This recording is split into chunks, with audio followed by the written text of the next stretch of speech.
High বন্ধুরা, নিশ্চয় তোমরা বুঝতেই পারছো যে এত নাচানাচি গান, এত আয়োজন কিসের।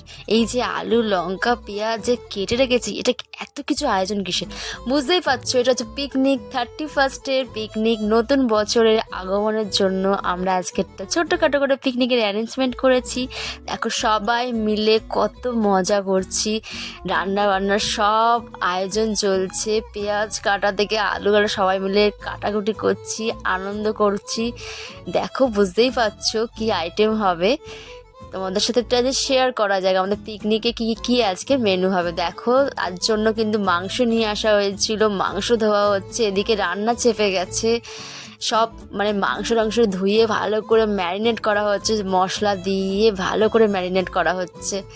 মানে কি বলবো, 31st পিকনিকটা এতটাই মজাদার হয়েছে ধারণার বাইরে।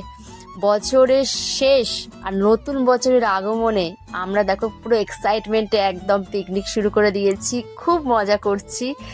মাংস কষানো আরম্ভ হয়ে গেছে, দেখো মাংস টকবক টকবক করে ফুটছে, তারপর তার সঙ্গে তো নাচ গানা তো আছেই। ও অসাধারণ, এত নাচানাচি করছি সবাই মিলে, আমার ননদ, আমার নন্দাই, তার বন্ধুরা, আমার ফ্যামিলি সবাই সবাই ওখানে জয়েন ছিল। প্রচুর মজা করছি, দেখো প্রচুর ধারণার বাইরে। মানে পিকনিক আমি এই প্রথম মানে বিয়ের পরে করছি, মানে এরকম আনন্দ করতে পারবো ভাবতে পারিনি।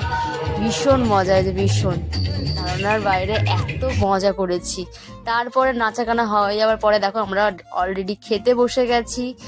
আমি খাইনি, আমি সবাইকে পরিবেশন করছিলাম।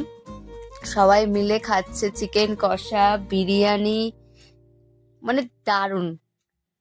খুব হাসাহাসি হচ্ছে, দেখো আমার নন্দা দিদি মতন কি করছে, আমার দেওর, এটা ছোট দেওর। ভীষণ মজা করেছি আমরা। বিরিয়ানি খাওয়া হচ্ছে, চিকেন কষা, তারপর সবাইকে পরিবেশন করার পরে আমিও প্লেট সাজিয়ে বসে গেছি চিকেন কষা আর বিরিয়ানি আর স্যালাড নিয়ে। ও এত সুন্দর ইয়াম্মি দেখতে লাগছে।